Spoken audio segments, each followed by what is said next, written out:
कृष्ण कृष्ण कृष्ण हरे हरे हरे राम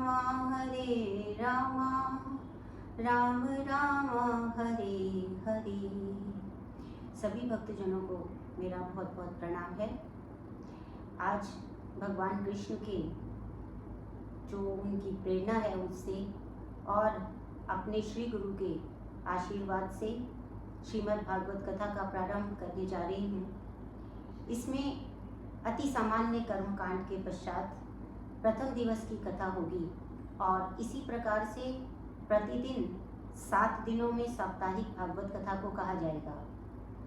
मैं आशा करती हूँ कि आप इसको भक्तिपूर्वक इसका आनंद लेंगे और मैं पहले ही कह देना चाहती हूँ कि जो भी त्रुटियाँ मुझसे होंगी, हो रही हैं या आगे होंगी, उन सब के लिए मैं क्षमा प्रार्थी हूँ, भगवान से भी, गुरु से भी और आप सब से भी।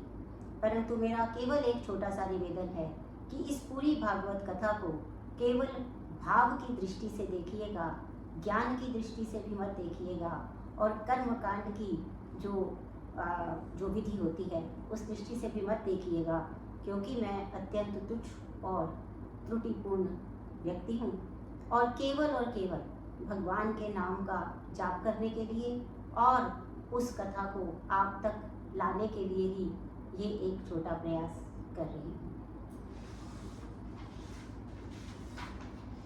का प्रारंभ शांति पाठ से करेंगे। ओम भद्रं कर्णेभिः शृणुयाम देवा भद्रं पश्येमाक्षभिर्यजत्रा स्थिरैरङ्गैस्तुष्टुवास्तनो भूरि व्यशेमा देवहितं यदायुः। ओम तत्सत्। ओम विष्णुः ओम सहस्रशीर्षा पुरुषा सहस्राक्षा सहस्रपात् स भूमिं सर्वतः पृत्वा यतिष्ठ दशांगुलम्। श्रीमद्भागवत स्वरूपे भागवताय नमः आह्वयामि। भगवान के नाम स्वरूप भागवत को नमस्कार करके आह्वान करती हूँ, हे भागवत हमारे पास पधारें। ओम पुरुषम एवेदं सर्वयत् भूतं तच्च भाव्यम् उतामृतस्यैशानो यद्दिनातिरोहति आसनं समर्प्यामि। ओ एवं एतावनस्य महिमातो जायांश्च पुरुषः पादो अस्य विश्वा भूतानि त्रिपादस्य अमृतं दिवि। श्री भगवान नाम स्वरूपिणे भागवताय नमः। पाद्यं समर्प्यामि। गंगा जल से भगवान के पैर को पखारने के लिए जल अर्पित करें। ओम त्रिपादूर्ध्वम् उद्यत पुरुषः पादो अस्येह भवत् पुनः ततो विश्वंग व्यक्रामात् शासनाशने अभि। श्री भगवान नाम स्वरूपिणे भागवताय नमः। अर्घ्यं समर्प्यामि। अर्घ्य समर्पित करें भगवान को। अपनी हथेली में जल लेकर भगवान को समर्पित करें। अर्घ्य गंध और पुष्प आदि सहित गंगा जल निवेदित करें। गंध समर्पित करें, इत्र समर्पित करें, पुष्प आदि सहित पुष्प समर्पित करें। ओम ततो विराट जायात विराजो अधिपुरुषः स जातो अत्यरिच्यत पश्चात भूमि मथो पुरः। श्री भगवान नाम स्वरूपिणे भागवताय नमः। आचमनं समर्प्यामि। गंगा जल समर्पित करें आचमन के लिए। ओम तस्माद्यात् सर्वभूता संभृतं पुषदाज्यं पशूनतांश्चे व्यवाय नारायण गाम्याश्चये। श्री भगवान नाम स्वरूपिणे भागवताय नमः। स्नानं समर्प्यामि। ओम तस्माद् यज्ञात् सर्वहुत्रिचः सामानि जज्ञिरे छन्दासि जज्ञिरे तस्माद् यजुस्तामाद् जायते। श्री भगवान नाम स्वरूपिणे भागवताय नमः। वस्त्रं समर्प्यामि। वस्त्रं समर्प्यामि। बोली को समर्पित कीजिए। ॐ तस्मादश्वा जायन्ते ये के च उभयादतः गावोः जज्ञिरे तस्मात् जाता अजावया। श्री भगवान नाम स्वरूपिणे भागवताये नमः। यज्ञोपवीतं समर्पयामि। यज्ञोपवीत समर्पित करें भगवान को।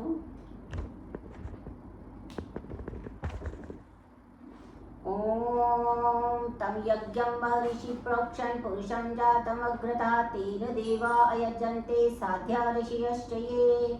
श्री भगवान नाम स्वरूपिणे भागवताये नमः। गन्धं समर्पयामि।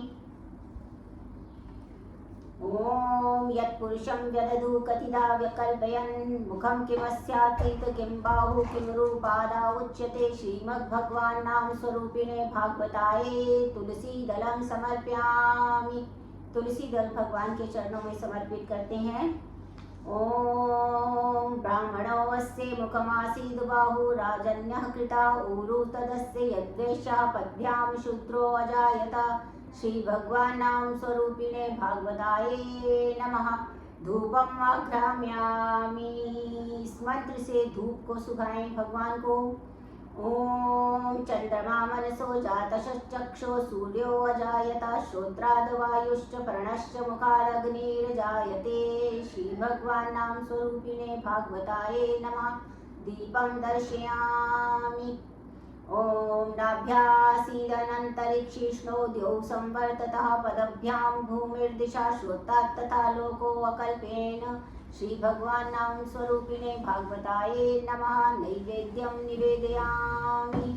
अर्थात भगवान को अब मिष्ठान प्रस्तुत करें। इस मंत्र से नैवेद्य अर्पित करें। नैवेद्य के पश्चात मध्ये पानीयम समर्पयामि। उत्तरापोषणम समर्पयामि। 3 बार जल छोड़ें। प्रसाद अर्पित करें। ओम यत् पुरुषेण हविषा देवा यज्ञतन्वता वसंतो अस्यादि राज्ये ग्रीष्म युद्धा शरद्वभि। तांबूल पत्र समर्पण करें। तांबूल समर्पयामि। ओम सप्तास्यासन परिधस्य त्रिसप्ताह समिधा कृता देवा यदि यज्ञं तन्वाना अवधनं पुरुषं पशुं दक्षिणां समर्पयामि।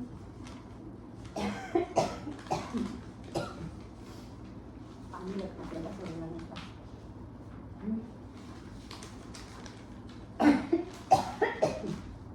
हाँ जी,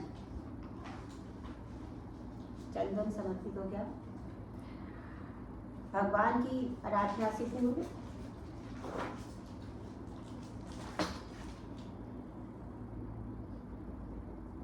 ओम ब्रह्मणे नमः। ओम विष्णवे नमः।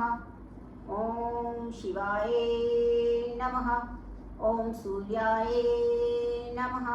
ओम चंद्रमसे नमः। ओम भौमाय नमः। ओम बुधाय नमः। ओम बृहस्पतये नमः। ओम भागवताय नमः। ओम शनिश्चराय नमः। ओम राहवे नमः। ओम केतवे नमः। जल समर्पित करें। ओम ब्रह्मा मुरारी त्रिपुरांतकारी भानु शशि भूमि सुतो बुधश्च गुरुश्च शुक्रः शनिराहु केतवः सर्वे ग्रहा शांतिकरा भवन्तु। सर्वे ग्रहा शांतिकरा भवन्तु।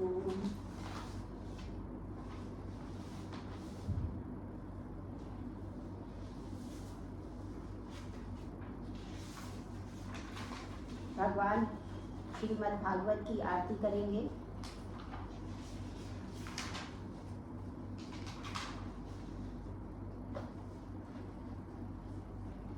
आरती अति पावन पुराण की धर्म भक्ति विज्ञान खान की। आरती अति पावन पुराण की महापुराण भागवत निर्मल सुखमुख विगलित निगम कल्प फल परमानंद सुधा रसमय कल लीला रति रस रस निधान की आरती अति पावन पुराण की। कलिमल मथनी त्रिताप निवारिणी जन्म मृत्युमय भव भयहारिणी सेवत सतत सकल सुखकारिणी सुमौषधि हरिचरित गान की आरती अति पावन पुराण की। विषय विलास विमोह विनाशिनी विमल विराग विवेक विकासिनी भगवत तत्व रहस्य प्रकाशिनी परम ज्योति परमात्म ज्ञान की आरती श्री अति पावन पुराण की। परमहंस मुनि मन उल्लासिनी रसिक हृदय रस रास विलासिनी मुक्ति मुक्ति रत प्रेम सुदासिनी कथा किंचन प्रिय सुजान की आरती श्री अति पावन पुराण की आरती अति पावन पुराण की। कथा का प्रारंभ करते हैं मंगलाचरण से। अस्मत् गुरुभ्यो नमः, अस्मत् परम गुरुभ्यो नमः, अस्मत् सर्व गुरुभ्यो नमः। श्री राधा कृष्णाभ्यां नमः, श्रीमते रामानुजाय नमः। लंबोदरं परम सुंदरम एकदंतं रक्तांबरं त्रिनयनं परमं पवित्रम् उद्यत दिवाकर निभोज्वल कांतिकांतं विघ्नेश्वरं सकलविघ्नहरं नमामि। शरीरं स्वरूपं ततो वा कलत्रं यशश्चारुचित्रं धनं मेरुतुल्यं मनश्चैन लग्नं श्रीगुरुरन्ध्रिपद्मे तथा किं तथा किं तथा किं तथा किं। नारायणं नमस्कृत्य नरं चैव नरोत्तमं देवीं सरस्वतीं व्यासं ततो जयमुदीरयेत्। जयतु देवको देवकीनन्दनोऽयं जयतु कृष्णो वृष्णिवंशप्रदीपः। जयतु मेघश्यामलः कोमलाङ्गः जयतु पृथ्वीभारनाशो मुकुन्दः। कृष्ण त्वदीय पदपङ्कज पञ्जरान्तम् अद्यैव विशतु मानसि राजहंसः। प्राणप्रयाण समये कफवात पित्तै कण्ठावरोधन् विधौ स्मरणं कुतस्ते। बर्हापीडं नटवरवपु कर्ण्यो कर्णिकारं बिभ्रद्वासा कनककपिशं वेज्यन्तीं च मालां। रन्ध्राण्वेणोरधरसुधया पूरयन् गोपवृन्दैः वृन्दारण्य स्वपदरमणं प्राविशद्गीतकीर्तिः। करारविन्देन पदारविन्दं मुखारविन्दे विनिवेशयन्तं वटये पत्रस्य पुटे शयानं बालं मुकुन्दं मनसा स्मरामि। रामाय रामभद्राय रामचन्द्राय वेधसे रघुनाथाय राधाय सीताया पते नमः। अञ्जनानन्दनं वीरं जानकीशोकनाशनं कपीशमक्षहन्तारं वन्दे लङ्काभयङ्करम्। मूकं करोति वाचालं पङ्गुं लङ्घयते गिरिं यत्कृपातमहं वन्दे परमानन्दमाधवम्। सच्चिदानन्दरूपाय विश्वोत्पत्त्यादिहेतुवे तापत्रये विनाशाय श्रीकृष्णाय वयं नमः। कृष्णाय वासुदेवाय हरे परमात्मने प्रणतः क्लेशनाशाय गोविन्दाय नमो नमः। भक्ति भक्त भगवंत गुरु चतुर्नाम वपु एक इनके पद वंदन किए नाशत विघ्न अनेक। अनंत कोटि ब्रह्मांड नायक अचिंत्य कल्याण गुणगण निधान सर्वेश्वर सर्वाधिपति अकारण करुणा वरुणालय अकारण करुणाकारक सकल जन कलेशापहारक परात्पर पर ब्रह्म अनंत कोटि कंदर्प दर्प दलन पटियान निर्गुण निराकार सगुण साकार जगदेक बंधु करुणैक सिंधु सच्चिदानंद घन परमात्मा श्री कृष्ण एवं श्री राधा रानी जी के चरण युगलों में दासी का बार बार प्रणाम और समुपस्थित भगवत भक्त भागवत कथा अनुरागी सभी को बहुत अधिक प्रणाम करती हूँ। सिया राम मैं सभी जग जानी, करहूँ प्रणाम जोर युग पानी। भागवत किसे कहते हैं? भगवता इति इदम स्वरूपम भागवतम। जो भगवान का स्वयं स्वरूप है वो भागवत कहलाता है। और यह भी कहते हैं तेने तेने वांग मूर्ति प्रत्यक्षः कृष्ण एव ही, अर्थात श्रीमद् भागवत भगवान श्री कृष्ण की प्रत्यक्ष शब्द मूर्ति है। भगवतः प्रोक्तम भागवतम, जिसमें भगवान के पवित्र चरित्रों का वर्णन किया गया है उसे भागवत कहते हैं। जिसमें श्री राधा रानी के गुप्त चरित्र का वर्णन किया गया है उसे भागवत कहते हैं। और कृष्ण के पावन चरित्र का वर्णन है और कृष्ण के युगल स्वरूप राधा का वर्णन है, वह भागवत है। भागवत में हम देखेंगे कि 4 अक्षर होते हैं। भाष्यते सर्व वेदेषु, अर्थात भा का अर्थ है सभी वेदों में। गीयते नारद आदि भी, जिसका सभी वेदों ने नारद आदि ने गायन किया है। वह वदंती त्रिषु लोकेषु, वह का अर्थ है तीनों लोकों में जिसको बोला जाता है, जिसे समझा जाता है। तरंती भवसागरः, अर्थात जिसमें समस्त देवता प्रकाशित होते हैं। भाष्यते और भाष्यते सर्वेदिषु, जिसका गान नारद आदि ऋषि करते हैं, जो तीनों लोकों में करते हैं और भवसागर से तैराने वाले हैं, उसको भागवत कहते हैं। और इसके अतिरिक्त भा कीर्तिवाचको शब्दः, भा जो है वो अक्षर कीर्ति प्रदान करने वाला है, यश प्रदान करने वाला है। गकारः ज्ञानवाचकः, ज्ञान प्रदान करने वाला ग है। वकारः वैराग्यश्च एव, व से वैराग्य प्राप्त होता है। और त से तकारः संशते तारकः, जो इस संसार सागर से तैराने वाला है वो भागवत कहलाता है। जो पुराण होते हैं, हम देखेंगे पुराण के जो 5 लक्षण हैं वो क्या हैं कि पुराणों में सर्ग बताया जाता है। सर्ग प्रति सर्गश्च वंशो मनवंतराणि च, वंश बताए जाते हैं, सर्ग बताया जाता है, विसर्ग बताया जाता है। वंशाय चरितम, विभिन्न वंशों का चरित्र बताया जाता है। जो एव पुराणम लक्षणम, ये 5 पुराण के लक्षण हैं। और इसमें महात्म्य ज्ञान पूर्वक श्रद्धा होती है, उत्पन्न होती है। और परम पूज्य जो गोस्वामी तुलसीदास जी है कहते हैं, जाने बिन ना होत प्रतीति, बिन प्रतीति होत नहीं प्रीति। अर्थात जब तक हम किसी को जानते नहीं हैं तब तक हमें उसमें जो प्रतीति है वो नहीं हो पाती है, जो प्रीति है वो तब तक नहीं हो पाती जब तक कि हमें उसमें जो है वो हम उसके बारे में जान नहीं लेते हैं, तब तक हमें कोई भी प्रतीति नहीं होनी चाहिए। ठीक है, तो इसमें जो है इस कथा को जो है एक बार, कितनी ही बार इस कथा को बताया गया है? इस कथा को 10 बार बताया गया है। 10 बार जो है इस कथा का वर्णन किया गया है।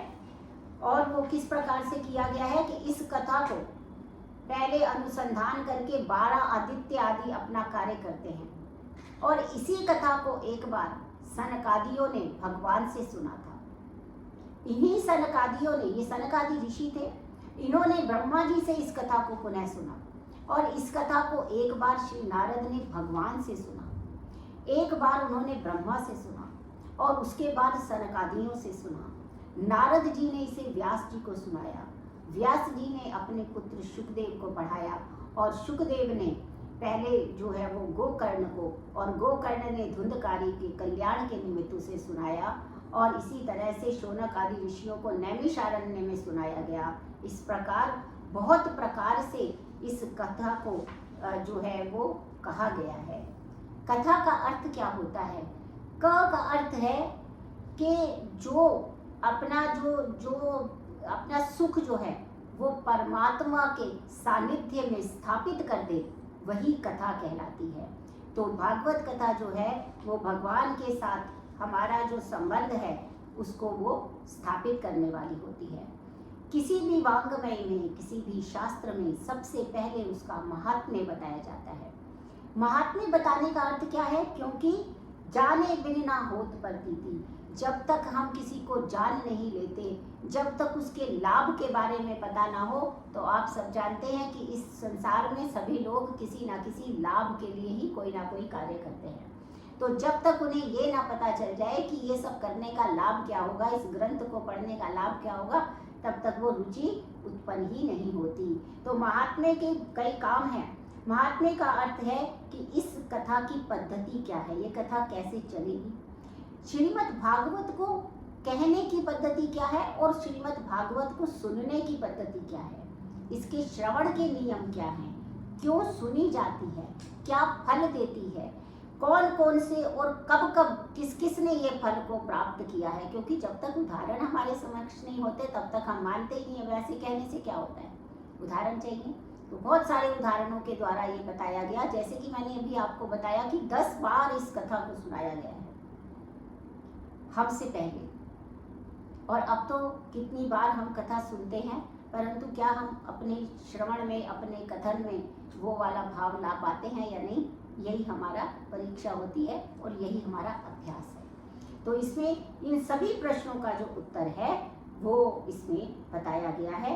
तो पद्म जो पुराण है उसके उत्तर खंड में प्रथम से लेकर 6ठे अध्याय तक भागवत के महात्म्य के विषय में बताया गया है।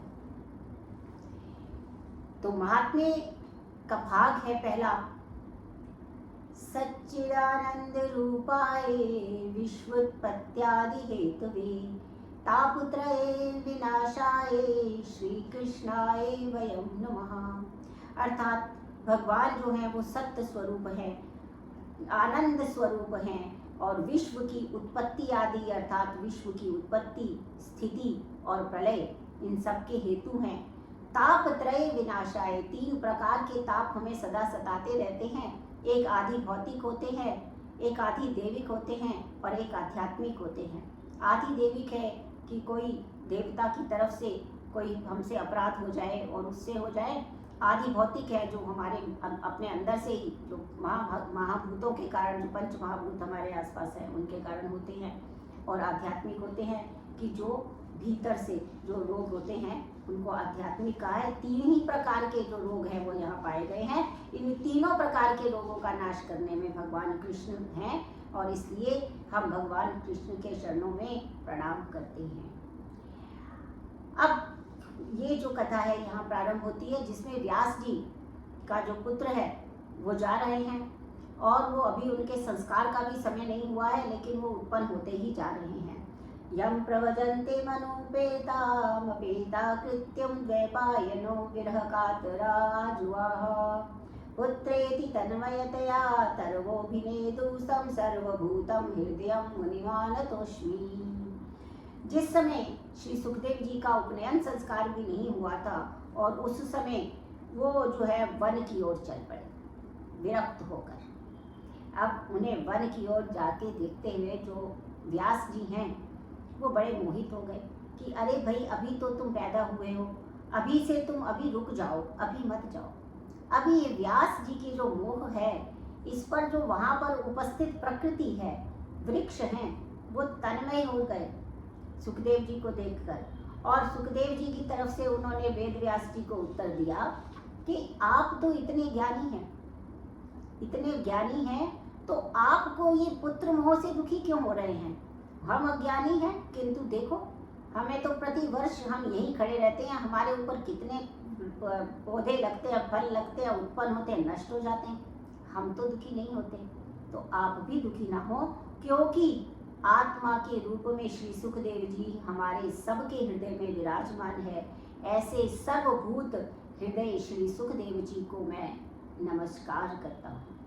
नैमिषे सूतमासीन अभिवाद्ये महामतिम कथामृत रसा स्वादा कुशला शौनको ब्रवीत। तीरथ परम नैमिष विख्याता, अति पुनीत साधक सिद्धिदाता। तीर्थों में श्रेष्ठ नैमिष अरण्य जो अत्यंत पवित्र है और साधकों को सिद्धि प्रदान करने वाला है, ऐसे नैमिष अरण्य तीर्थ में विराजमान परम विद्वान श्री सूत जी से रसामृत कथामृत का रसास्वादन करने में कुशल शौनक जी ने कहा। क्या कहते हैं? अज्ञान ध्वांत विध्वंसः कोटि सूर्य सम प्रभा, सूता क्या ही कथा सारम मम करणा रसायनम। कहते हैं सूत जी, आप तो ज्ञान का अज्ञानता रूपी अंधकार को दूर करने वाले हैं, करोड़ों सूर्य के समान हैं, इसलिए आप हमारे कानों में अमृत के समान मधुर लगने वाली कथा सुनाइए। यह कथा भक्ति और वैराग्य को प्राप्त कराने वाली है, इससे मोह और माया का नाश हो जाता है।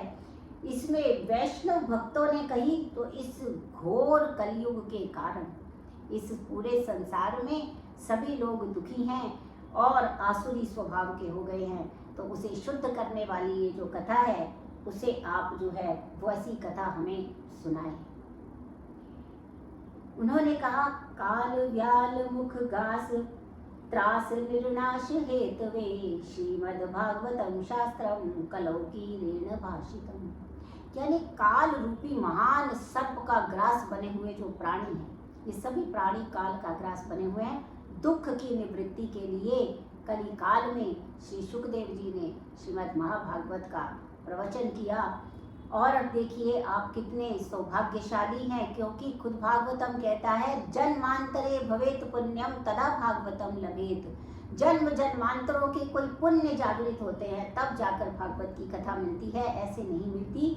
जब जन्म जन्मांतरों के पुण्य उदय हो जाते हैं तब भागवत कथा सुनने को मिलती है। जिस समय श्री सुखदेव जी राजा परीक्षित को यह कथा सुना रहे थे, उस समय क्या हुआ कि देवता लोग अमृत कलश लेकर आ गए, और अमृत कलश लेकर आए तो उन्होंने कहा कि आप ऐसा कीजिए कि आपको परीक्षित को जो मरने का 7 दिनों में मरने का जो श्राप मिला हुआ है, आप ऐसा कीजिए कि ये अमृत का कलश तो उनको दे दीजिए और ये कथा हमें सुना दीजिए, ये इससे अमर हो जाते हैं तो परीक्षित की जो है वो परीक्षित के लिए अच्छा हो जाएगा। जब देवताओं ने इस प्रकार से कहा तो सुखदेव जी बड़े दुखी हुए। उनको लगा कि ये तो व्यापार कर रहे हैं। तब उन्होंने कहा कि तुम इतने मूर्ख हो, उनको डांट के भगाया। क्या कहते हैं? क्व सुधा क्व कथा लोके क्व काचा क्व मणिर्महान, ब्रह्मरातो विचार्येवं तदा देवान जहासः। कहते हैं क्व सुधा, कहाँ पे तो ये सुधा अमृत, और कहाँ ये तुम्हारे लोक की कथा, कहाँ ये तुम्हारा अमृत है जो तुम लेके आए, और कहाँ ये कथा है। वो काचा वो मणि महान, ये जो तुम्हारा अमृत है ये कांच के समान है, और कहाँ ये कथा मणि के समान है। ब्रह्मरातो विचार्य एवं, तुम इसके प्रति जो है बिल्कुल भी तुम इसका विचार मत करो और यहाँ से भाग जाओ। तो उन्होंने जब देवताओं को इस प्रकार से डांटा तो देवता जो है उनको भगा दिया गया कि यह तो कथा, ये तुम्हारा अमृत जो है तो वो सिर्फ अमरता प्रदान करता है, थोड़ी देर के लिए स्वर्ग में अमरता प्रदान करेगा और पुनः उसको वापस यहाँ आना पड़ेगा। मगर ये कथा तो ऐसी है कि इस एक बार सुनने के बाद भगवत धाम ले जाती है और पुनः उसको दोबारा नहीं आना पड़ता। इसलिए देवताओं को डांट के ब्रह्मा जी ने वहाँ से सुखदेव जी ने भगा दिया। और इसीलिए कहा है श्रीमती भागवती वार्ता सुराणाम अपि दुर्लभा, ये ऐसी कथा है जो देवताओं को भी दुर्लभ है। तो जब श्री देवताओं की जब सुखदेव जी ने हंसी उड़ा दी तो वो ब्रह्मा जी के पास गए और ब्रह्मा जी को कहने लगे। ब्रह्मा जी ने कहा, देखो देवताओं, तुम दुखी मत हो, 7 दिन की प्रतीक्षा करते हैं, देखते हैं परीक्षित के साथ क्या होता है। और जब 7 दिन बीते और परीक्षित महाराज को जब उनको तो मुक्ति मिल गई तो ब्रह्मा जी को बड़ा आश्चर्य हुआ। अब ब्रह्मा जी ने क्या किया, मे निरे भगवत रूपम शास्त्र भगवतो कले कलौ पठनात् श्रवणात् सद्यो वैकुंठ फलदायकम। उन्होंने ब्रह्मा जी ने क्या किया कि एक में तो तराजू में कथा रख दी भागवतम और दूसरी तरफ सारे संसार के पूरा कुछ सारे संपूर्ण साधन को रख दिया, तो भी भागवत कथा का जो पलड़ा था वो भारी रहा। अर्थात भागवत की महिमा के आगे ब्रह्मा जी के के पास भी जितने साधन थे वो सब कमजोर पड़ गए। इसीलिए उन्होंने कहा मे नीले भगवत रूपम शास्त्रम भागवते कलौ, कलयुग में भागवत को भगवान का स्वरूप मानो। पठनात् श्रवणात् सद्यो, जिसके पढ़ने से, जिसके श्रवण करने से सद्यो शीघ्र ही वैकुंठ फलदायकम, शीघ्र ही वैकुंठ का फल प्राप्त हो जाता है। तो इसलिए उन्होंने कहा कि ये साप्ताहिक कथा जो है श्रीमद् भागवत कथा देवऋषि नारद ने ब्रह्मा जी से सुनी, परंतु उन्होंने साप्ताहिक कथा तो सनकादि ऋषियों से सुनी। तब फिर उन्होंने शौनक जी ने कहा कि भाई देवऋषि नारद तो एक जगह टिक के बैठ नहीं सकते, फिर उन्होंने कैसे 7 दिन तक एक जगह बैठ के ये कथा सुनी। तब उन्होंने इस कथा को सुना तो श्री सूत जी कहते हैं कि एक बार ये जो विशालपुरी बद्रिका का आश्रम था, सत्संग के लिए सनकादि चारों ऋषि वहां आए और उन्होंने नारद जी को वहां आते हुए देखा। नारद जी कैसे आ रहे हैं? कथम ब्रह्म नंदी मुखम कुतश्चिंतातुरो भवान, हे आप यहाँ पे इतना चिंतातुर होकर कहाँ से आ रहे हैं? त्वरितम गम्यते कुत्र कुतश्चागनम तत्र, तब आप कहाँ जा रहे हैं? कहाँ से भागे भागे आ रहे हैं और कहाँ भागे भागे जा रहे हैं, पूछ रहे हैं। अब नारद जी क्या कहते हैं, अपना दुखड़ा बता रहे हैं। अहम तो पृथ्वी या तो ज्ञात्वा सर्वोत्तमम इति, मैं तो पृथ्वी लोक पे गया था, मुझे लगा ये सबसे अच्छी सुंदर जगह है, यहाँ जाता हूँ। मुनीश्वरों, मैं उसमें पुण्य मानकर पुष्कर, प्रयागराज, काशी, गोदावरी, हरिद्वार, कुरुक्षेत्र सब जगह पे तरह तरह के तीर्थों में गया, परंतु मन को संतोष प्राप्त नहीं हुआ, क्योंकि वो शांति नहीं मिली। अधर्म के मित्र कलयुग में सारी जो पृथ्वी है उसको तो पीड़ित कर रखा है। सत्य, तपस्या, पवित्रता, दया, दान कहीं दिखाई नहीं दिया। पाखंड निर्ता संतो विरक्ता सपरिग्रह, जो संत हैं वो भी पाखंडी से दिख रहे हैं, और वो विरक्ति जो कहते हैं वैराग्य प्राप्त है, वो इकट्ठा करने में लगे हुए हैं, संचय करने में लगे हुए हैं। संत पाखंडी हो गए और विरक्ति जो है वो संग्रही हो गए। घर में तपसी धनवंतरम दरिद्र की कली कौतुकतात न जात कही, ऐसा है घर में स्त्रियों की प्रभुता चलती है।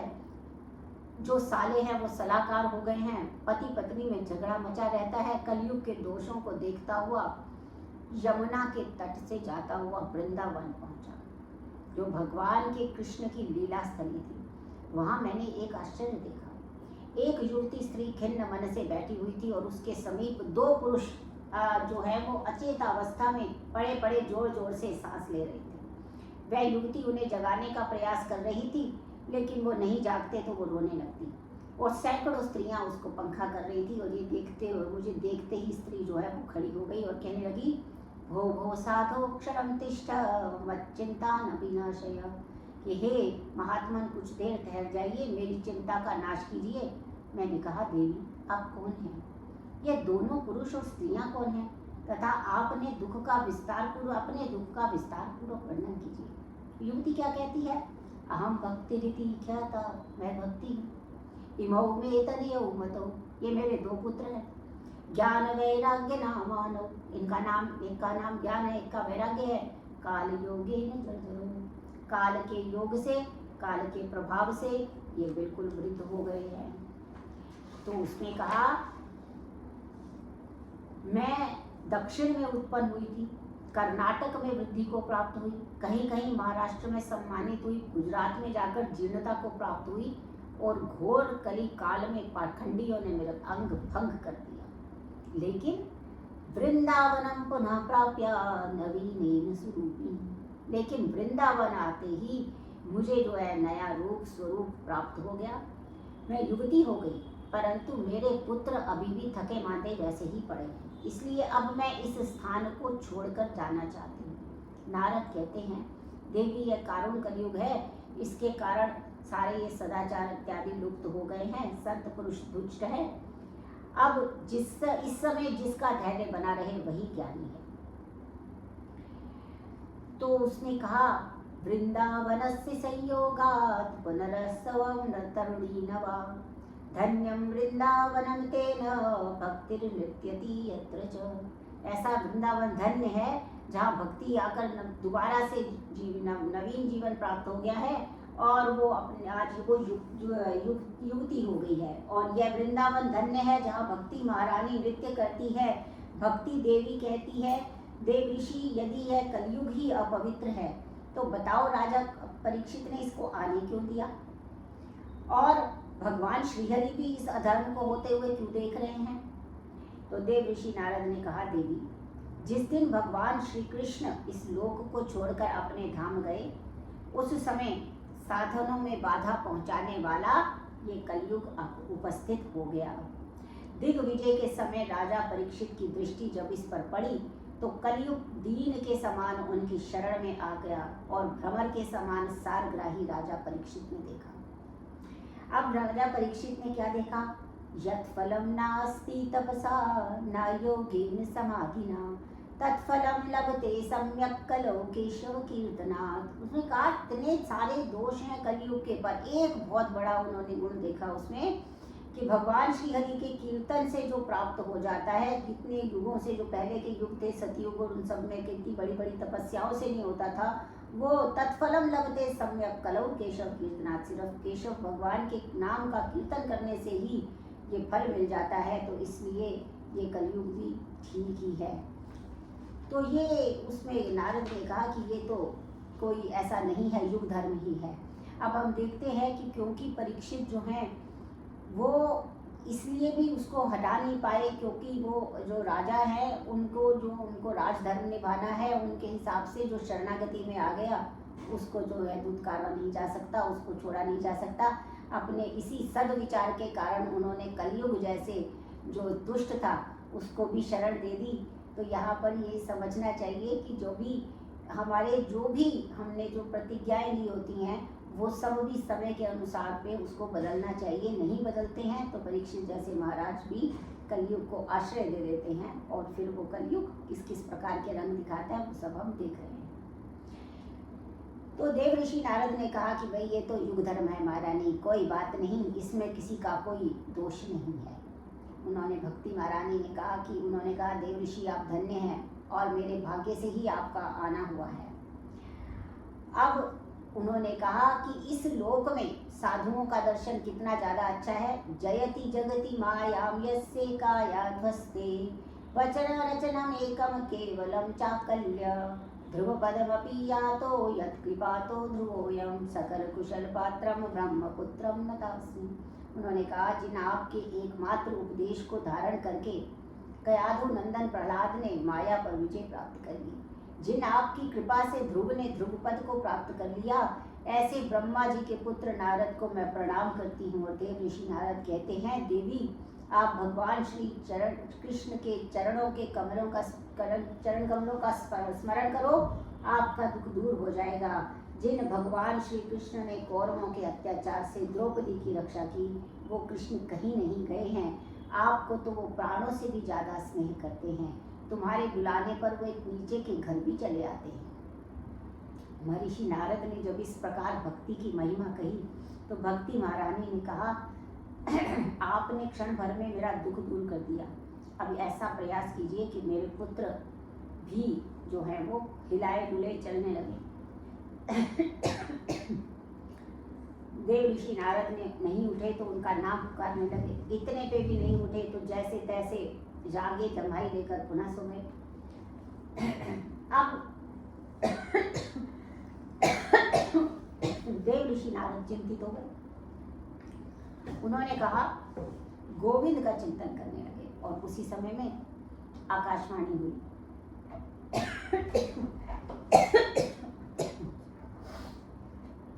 उद्यमः सफलस्तेयं भविष्यति न संशया। देव ऋषि तुम्हारा उद्योग सफल होगा, इसमें कोई संशय नहीं। इसके लिए तुम सत्कर्म करो और वह सत्कर्म तुम्हें साधु पुरुष बताएंगे। आकाशवाणी को सुन देव ऋषि नारद विचार करने लगे। आकाशवाणी ने भी गुप्त रूप से वर्णन किया है। ज्ञान वैराग्य को छोड़कर वो संत जो हैं थोड़ी तीर्थों में जा जाकर संत महात्माओं का पता लगाने के लिए चल पड़े। जब संत महात्माओं ने नारद जी को आते देखा तो अपनी अवज्ञा के डर से मौन धारण कर लिया। संत तो आश्रम छोड़ के कहीं भाग गए और जब कोई भी किसी एक निर्णय पर नहीं पहुंचा तो देव ऋषि ने तपस्या करने का विचार किया। क्योंकि कहते हैं तप बल रचे प्रपंच विधाता, तप बल विश्व सकल जग त्राता, तप बल रुद्र करे संघारा, तप बल शेष धरे महिमारा। अर्थात तप बल से भगवान ने जो सृष्टि का रचना की है, सकल विश्व का जो है वो बनाया है, और तप बल से ही रुद्र संहार करते हैं, और तप बल से ही जो शेष नाग पे जो है वो मतलब पृथ्वी का भार उठा लेते हैं। तो ऐसी तपस्या करने के विचार से देव ऋषि नारद बद्री का आश्रम आए, और वहाँ उन्होंने सनक आदि मुनीश्वरों को देखा और कहा कि आप लगते तो 5 वर्ष के हो, लेकिन आप पूर्वजों के पूर्व निरंतर आप जप करते रहते हैं हरि शरणम, जिससे वृद्धावस्था आपको बाधित नहीं करती। जिन आपके भूभंग मात्र से भगवान श्री हरि के द्वारपाल जय और विजय वैकुंठ से पृथ्वी पर गिर पड़े थे, जिन आपकी कृपा से उन्होंने पुनः वैकुंठ को प्राप्त किया। और हे मुनीश्वर, जो आकाशवाणी में जिस साधन के विषय में मुझे बताया वह कौन सा साधन है? मुनीश्वरों ने कहा तुम प्रसन्न हो जाओ, क्योंकि ये साधन बहुत सरल है और पहले से ही विद्यमान है। श्रीमद्भागवतालापः सतु गीता शुकादि, वह है श्रीमद् भागवत की कथा जिसका गान सुकादि मुनीश्वर करते हैं। देव ऋषि नारद ने कहा भाई ऐसा बताओ, जब मैंने इतना सब कुछ सुना दिया, गीता का भी पाठ कर दिया, सारे वेद सुना दिए, तब भी नहीं वो जागे, तो भागवत से कैसे जाग जाएंगे? उन्होंने कहा, मुनीश्वरों ने कहा देव ऋषि, जैसे वृक्ष के जड़ से लेकर सब जगह पर जो है वो क्या विद्यमान है, फल पर जो रस विद्यमान है, लेकिन जो फल में रस आता है वो कहीं पे भी उसके कहीं और किसी भी भाग में नहीं आता है। तो इसलिए ये सारी जो मिठास है वो नहीं आएगी, क्योंकि वेद उपनिषदम सार जाता भागवती कथा, कि जो भागवत कथा है ना, ये सारे वेदों उपवेदों में उनका सार भाग है। ठीक है, तो अब तुम क्या करो, गंगा द्वार समीपे तु तटमानंद नामकम, गंगा द्वार हरिद्वार के समीप में आनंद नामक एक तट है, वहां पे नवीन कोमल बालुका के ऊपर मंच बनाओ, भागवत की कथा प्रारंभ करो।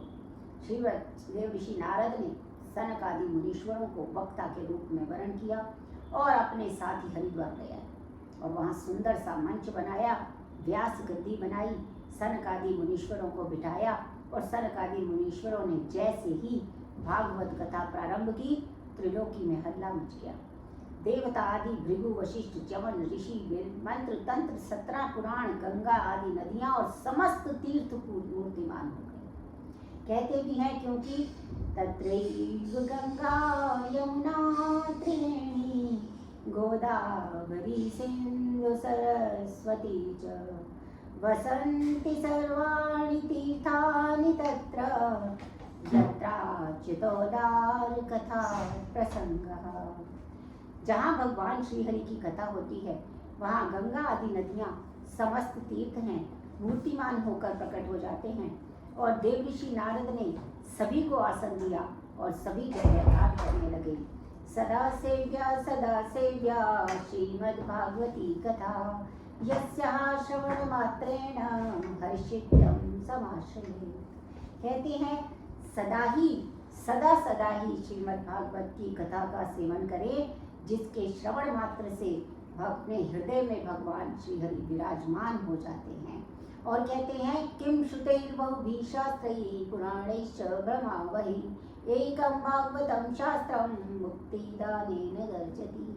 उन्होंने कहा बहुत से पुराण और शास्त्रों को सुनने से कोई लाभ नहीं है, क्योंकि ये सब तो भ्रम उत्पन्न करने वाले हैं, परंतु मृत्यु का समय निकट आने पर जो भागवत कथा का श्रवण करता है, श्री हरि उस पर प्रसन्न हो जाते हैं, क्योंकि एकम भागवत शास्त्रम, एक भागवत शास्त्री है जो विशेष मुक्ति दिलाने वाला होता है। उन्होंने कहा, ये भी कहा कि जो भी अपने जीवन में मन लगाकर भागवत का श्रवण नहीं करता, आजन्म नाम मात्रम अपि येन शठेन किंचित चित्तम विधाय शुक शस्त्रेश कथा न पीता, जो इस शुक के मुख से कही हुई कथा को नहीं सुनता वो कैसा है? चांडाल वच्च कर वच्च तेन नीतम मिथ्या स्वजन्म जननी जन दुर्भागा। ऐसे लोग जो है चांडाल के समान, गधे के समान है, जिन्होंने बिना बाती अपनी माँ को प्रसव का दुख दिया, जब उन्हें ये सुनना ही नहीं था। वो जीते जी किसके समान है? मृत के समान है, उन्हें धिक्कार है। भक्ति सुतौ तौ तरुणो गृहीत्वा प्रेमैक रूपा सहसा विरासीत। श्री कृष्ण गोविंद हरे मुरारे नाथेति नामेति मुहुर्वदन्ति। भक्ति महारानी तरुण अवस्था को प्राप्त हुई, अपने दोनों पुत्रों को लेकर वहां प्रकट हो गई और कहने लगी, श्री कृष्ण गोविंद हरे मुरारी, हे नाथ नारायण वासुदेवा। श्री कृष्ण गोविंद हरे मुरारी, हे नाथ नारायण वासुदेवा, हे नाथ नारायण वासुदेवा, हे नाथ नारायण वासुदेवा। कीर्तन करते हुए नृत्य कर रही है। ऋषियों ने जब उन्हें नृत्य करते हुए देखा तो बोला, ये कौन है, कहाँ से प्रकट हुई? तब भक्ति महारानी ने कहा कि कलिकाल के प्रभाव से मैं जीव भ्रष्ट हो गई थी और कथा के रस से मैं पुनः पुष्ट कर दिया है। अब आप मुझे रहने का स्थान बताइए। सनक आदि मुनियों ने कहा, भक्तेश गोविंद स्वरूप कर्त्री, तुम सदा सर्वदा भक्तों के हृदय में निवास करो। सकल भुवन में भुवन मध्ये निर्धनास्ते विधन्या, निवसति हृदि येषां श्रीहरेर भक्तिरेका। हरिरपि निजलोकं सर्वथा तो विहाय, परवशति हृदि तेषां भक्तिसूत्रोपनता। उन्होंने कहा, संपूर्ण त्रिभुवन में वे लोग निर्धन होकर भी धनवान हैं, जिनके हृदय में भगवान श्री हरि की एकमात्र भक्ति निवास करती है। उस भक्ति के सूत्र में बंधकर भगवान श्री हरि अपना लोक छोड़कर उन भक्तों के हृदय में विराजमान हो जाते हैं। और अब उन्होंने कहा कि ये बताइए कि भागवत को सुन के कौन कौन से लोग जो हैं वो पवित्र हो जाते हैं। सनक आदि मुनीश्वरों ने कहा, ये मानवः पाप कृतस्तु सर्वदा, सदा दुराचारता विमर्गता, क्रोधाग्निदग्धः कुटिलाश्च कामिनः, सप्ताह यज्ञेन कलौ पुनन्ति ते। जो मनुष्य सदा सर्वदा पाप करते रहते हैं, दुराचारी हैं, कुमार्गगामी हैं, क्रोध की अग्नि में जलते रहते हैं, कुटिल हैं, कामी हैं, ऐसे लोग भी कलयुग में भागवत सुनने से पवित्र हो जाते हैं। देव ऋषि से इस विषय में कहा उन्होंने कि एक इतिहास सुनाता हूँ, जिसके सुनने मात्र से पाप नष्ट हो जाते हैं। तो सुनाते हैं कि तुंगभद्रा नाम नदी के तट पर एक उत्तम नाम का नगर था। वहाँ एक स्वधर्म का पालन करने वाला, सत्य सत्कर्मों में तत्पर, समस्त वेदों में विशारद, बहुत अच्छा एक ब्राह्मण था, आत्मदेव नामक ब्राह्मण था। और उनकी पत्नी का नाम धुंधली था। धुंधली का अर्थ होता है धुंधुनम अज्ञानम कलहलाती, ऐसा धुंधली।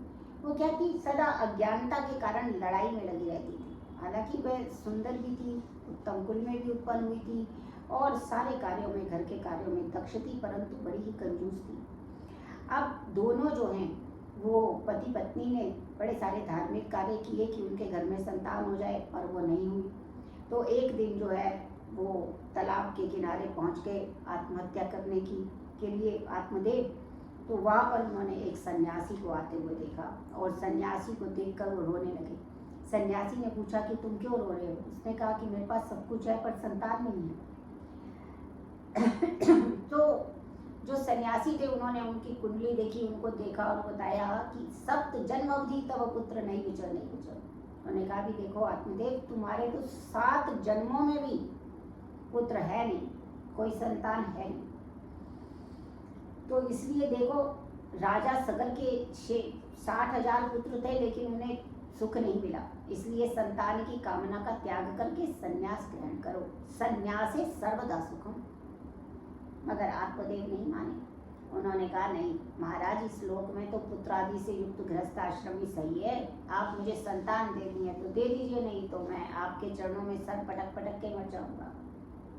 अब संत जो है वो बड़े दुविधा में आ गए। उन्होंने कहा दया बिन संत कसाई, दया करी तो आफत आई। हमें परेशान हो गए। उन्होंने कहा, जब इसके दुराग्रह को देखा तो उन्होंने कहा चलो ठीक है। उन्होंने आत्मदेव को एक फल प्रदान कर दिया और कहा कि इसके अपनी पत्नी को जाके खिला देना, और इसके खा लेगी अगर वो, तो भी वो संतान की किलकारी गूंजेगी। आत्मदेव ने प्रसन्न होकर वो फल को ग्रहण किया और अपनी पत्नी को ला कर दिया। अब पत्नी सोच में पड़ गई। उसने कहा कि कहीं फल भी, उसने अपनी सहेली से कहा कि भाई कहीं फल खाने से भी संतान उत्पन्न होती है, पता नहीं कहाँ से ये फल ले आए। सखी ने कहा कि चलो मान लो अगर ये बात सत्य ही हो गई तो। अब वो कहती है सत्य हो गई तो बहुत बुरा होगा, क्योंकि सत्य होगी तो मेरे गर्भ में बच्चा आ जाएगा, फिर मुझे उसके लिए बड़ा ध्यान रखना पड़ेगा, फिर मैं घर के काम नहीं कर पाऊंगी, फिर वो मेरी जो ननद है वो मेरे घर आ जाएगी, फिर वो मेरा सारा सामान लेके चली जाएगी, तो ये तो बहुत ही बेकार की बात है, और फिर उसको पैदा करने में मुझे कष्ट उठाना पड़ेगा, मेरा शरीर भी निर्बल हो जाएगा, मैं कुछ नहीं कर पाऊंगी बहुत, और फिर चोर आएंगे तो मेरा सारा घर लूट के ले जाएंगे। इस प्रकार के कुतर्क करके उसने नहीं खाया फल। अब उसके एक दिन उसकी बहन उसके घर आई, उसको भी उसने ये कथा सुनाई, तो उसने उसे एक उपाय बताया। उसने कहा कि मैं भी गर्भवती हूँ, तुम एक काम करो, ये फल तो रहने दो, और वो फल उसने वहीं फेंक दिया, और गाय जो थी उसने वो फल खा लिया। और वो जो है उसने उसकी बहन ने उसको बताया कि भाई ऐसा करना कि जब मेरे घर में संतान होगी तो तुम अपने मेरे पति को कुछ पैसे वैसे दे देना, और वो संतान तुम कह देना कि ये तुमने फल खा लिया और संतान होगी। उसने कहा ऐसा ही होगा।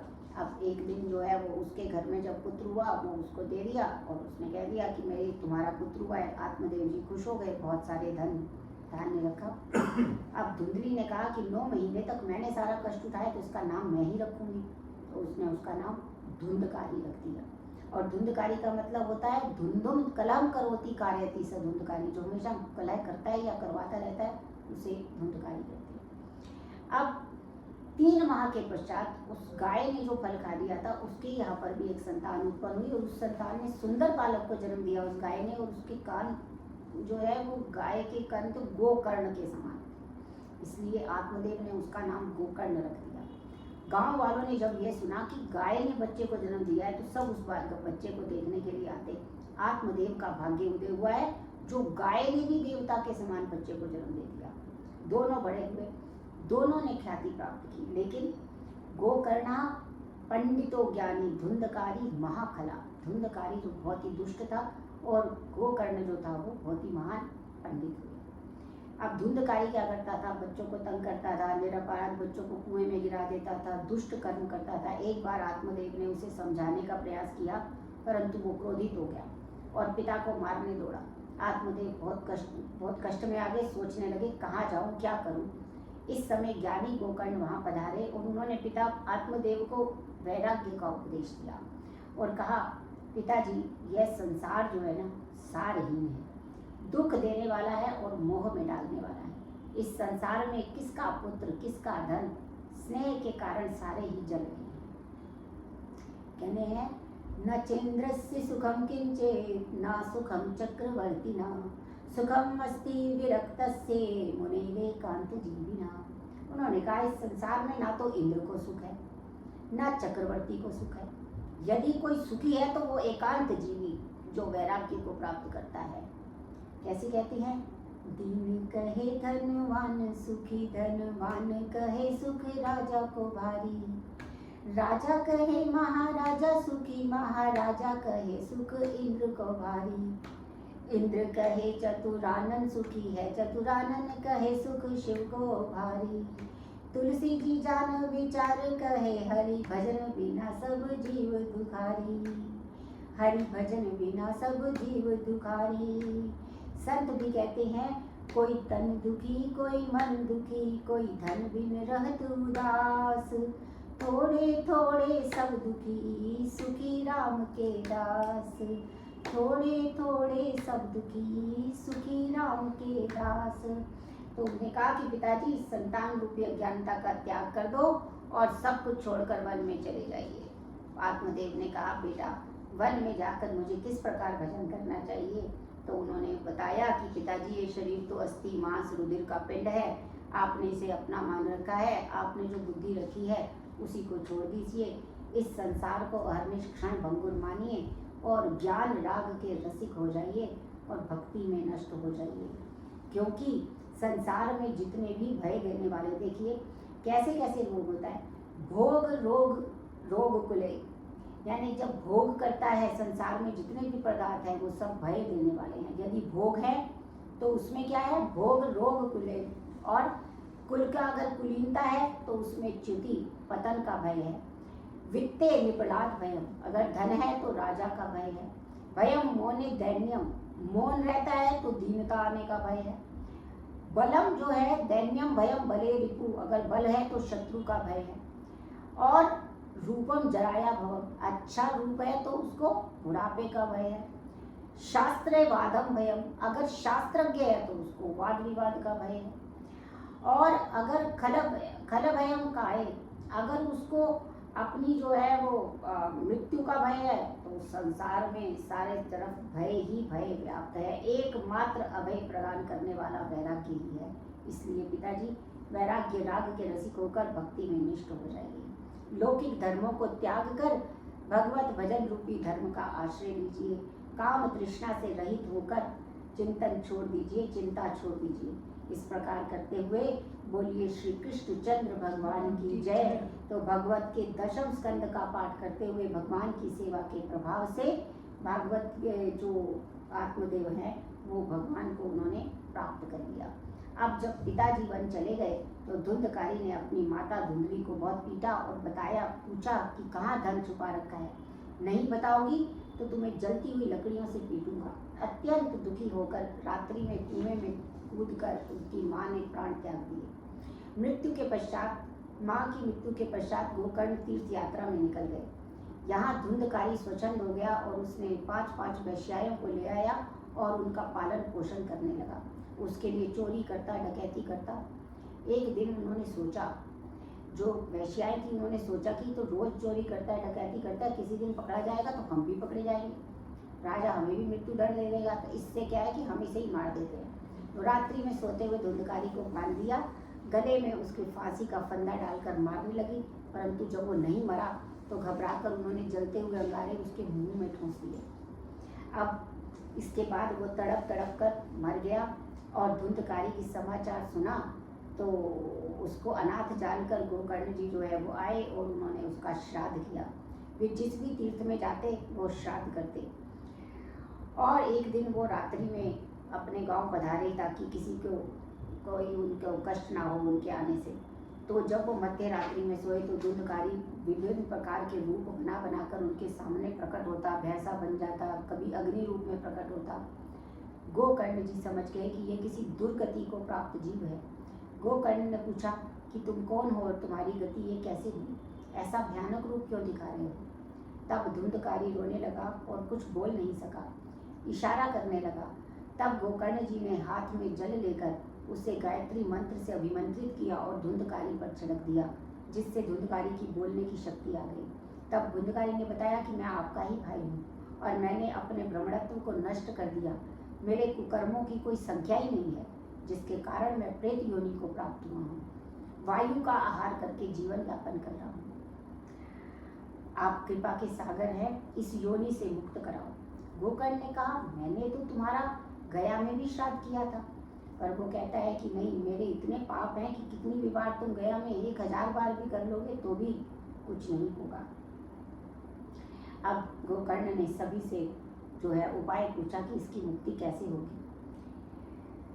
जब उन्हें कोई मत प्राप्त नहीं हुआ तो गोकर्ण जी ने अपने योग बल से सूर्य भगवान की गति को रोका और उन्हें प्रणाम किया और उनकी स्तुति की।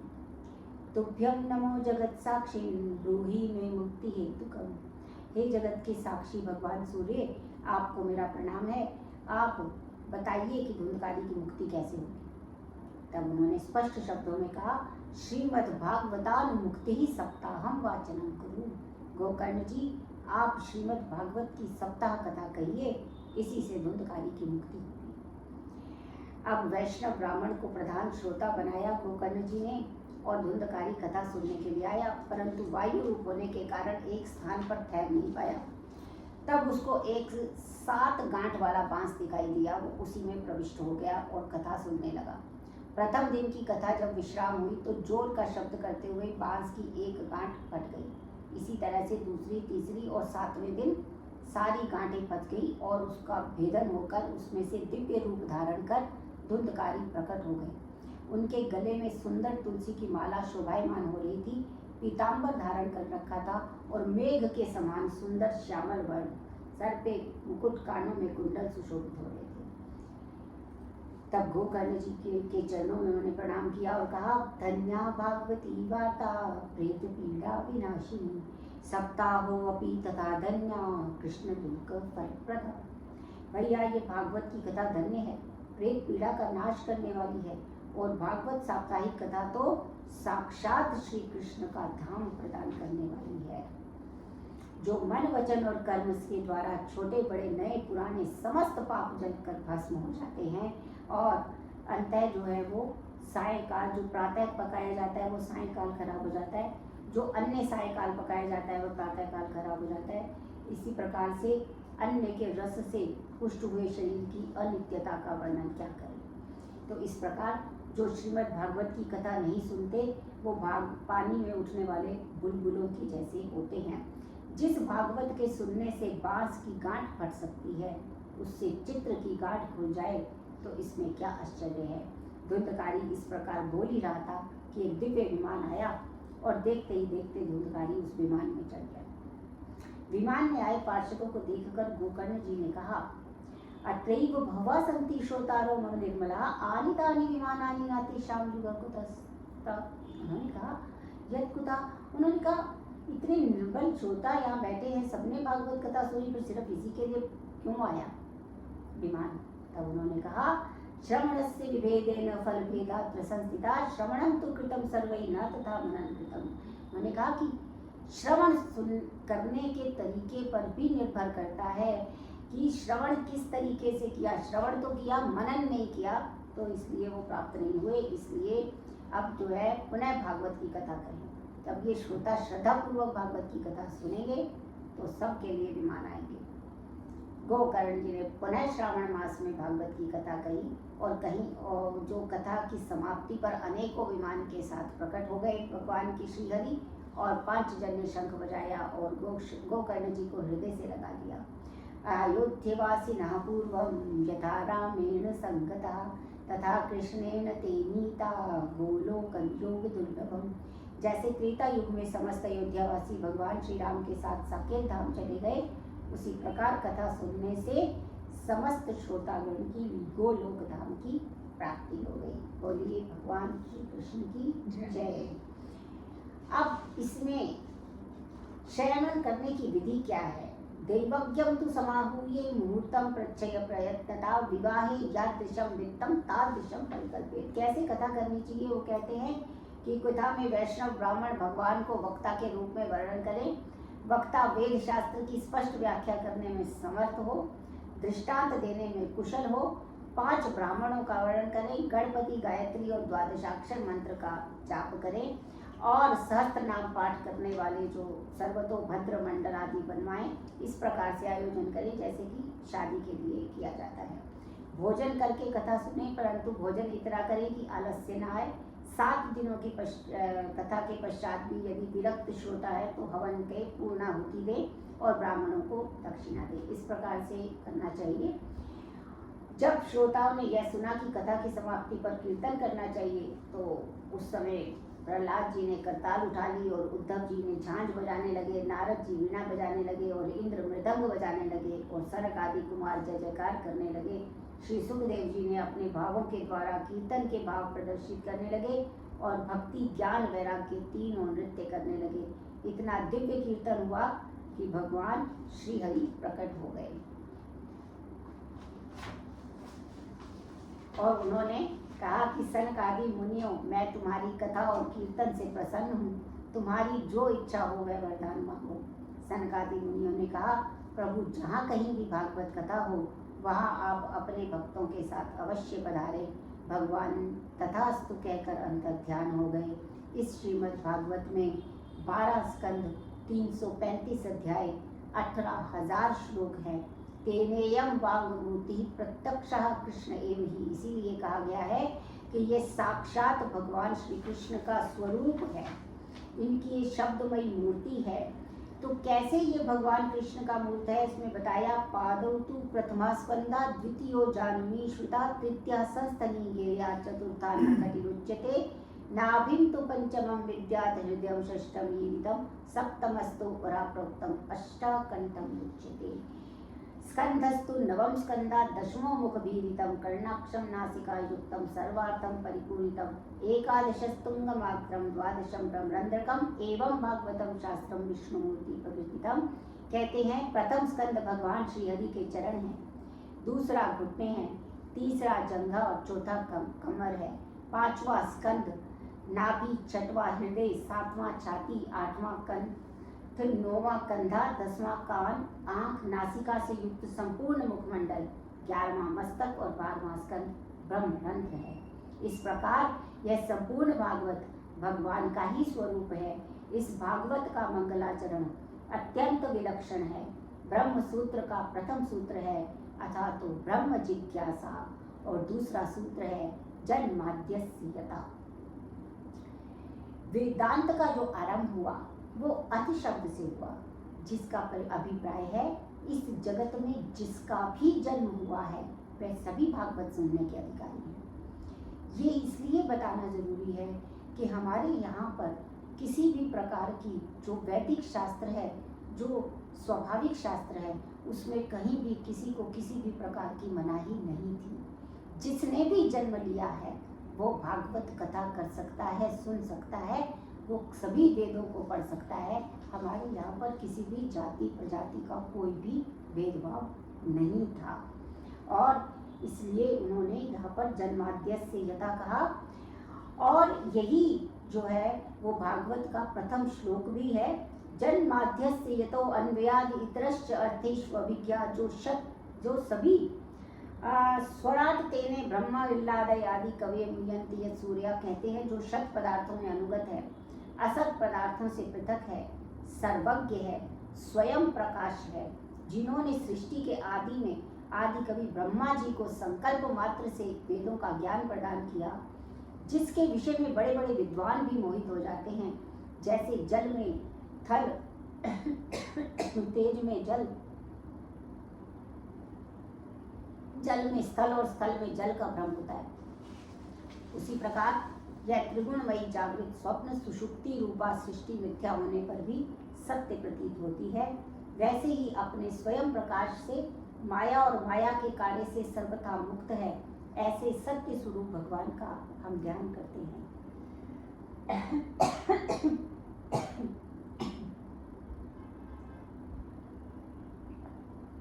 इसके पश्चात जो श्लोक आया उसमें अनुबंध चतुष्टय का वर्णन है। अनुबंध चतुष्टय क्यों बताया जाता है?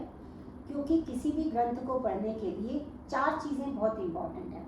क्या है कि इसको पढ़ने का जो है कौन अधिकारी है, धर्म प्रोंचित कैतवोत्र परमो निर्मत्सराणाम, यानी धर्म प्रोंचित कैतव, जो कपट रहित परम धर्म का निरूपण किया गया है वो भागवत का विषय है। अनुबंध चतुष्टय क्या है कि किसी भी ग्रंथ का विषय क्या है, तो कपट रहित परम धर्म है। परम धर्म क्या है?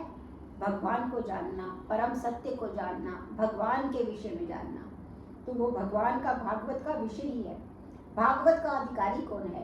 परमो निर्मत्सराणाम, अर्थात जिसमें किसी भी प्रकार की ईर्ष्या द्वेष, किसी के भी प्रति स्पर्धा की भावना नहीं है, परम निर्मत्सर है, सत्य पुरुष जो है वही इसका अधिकारी है। परोत्कर्षा सहनम न इति मत्सरा, किसी दूसरे की जो उन्नति को देखकर जलता है, ईर्ष्या करता है, वो इसका अधिकारी नहीं है। जो उसको कोई भी किसी भी प्रकार से ईर्ष्या द्वेष नहीं है वही अधिकारी है। जो दूसरे के उत्कर्ष को सराह सके, उससे ईर्ष्या ना करे, और वही भागवत का अधिकारी है। और क्या करता है ये? तब ताप त्रयोन्मूलनम, ये 3 प्रकार के तापों का उन्मूलन करने वाला होता है। इसका संबंध है भगवान का भागवत का प्रयोजन क्या है? पहला क्या था? विषय क्या है?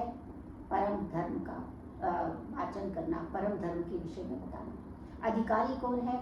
जो सभी प्रकार की ईर्ष्या द्वेष से दूर रहता है। प्रयोजन क्या है? तीनों तापों का जो मैंने पहले बताया, आध्यात्मिक आदि भौतिक आदि दैविक, इन सभी तापों का नाश करना ही इसका प्रयोजन है। और संबंध क्या है? भागवत की श्रवण करने की इच्छा मात्र से ही जो भगवान हैं वो श्रीहरि हमारे हृदय में आकर बंदी बन जाते हैं। तो यही जो है वो इसका अन्य शास्त्रों का इसलिए क्या ही प्रयोजन है, और यही इसका विषय का संबंध है कि इसके जुड़ने से जो भागवत के साथ हम जुड़ जाते हैं और उसी के लिए हम सारे प्रयास करते हैं। तो इस प्रकार से प्रथम दिवस भागवत कथा का प्रथम दिवस हम यहाँ समाप्त करते हैं। अब यहाँ पर हम जो है जो द्वादश अक्षरी मंत्र है उसका 7 बार पाठ करेंगे। ओम नमो भगवते वासुदेवाय। ओम नमो भगवते वासुदेवाय। ओम नमो भगवते वासुदेवाय। ओम नमो भगवते वासुदेवाय। ओम नमो भगवते वासुदेवाय। ओम नमो भगवते वासुदेवाय। ओम नमो भगवते वासुदेवाय। कृष्णाय वासुदेवाय हरे परमात्मने प्रणतः क्लेशनाशाय गोविंदाय नमो नमः। नमो नमः।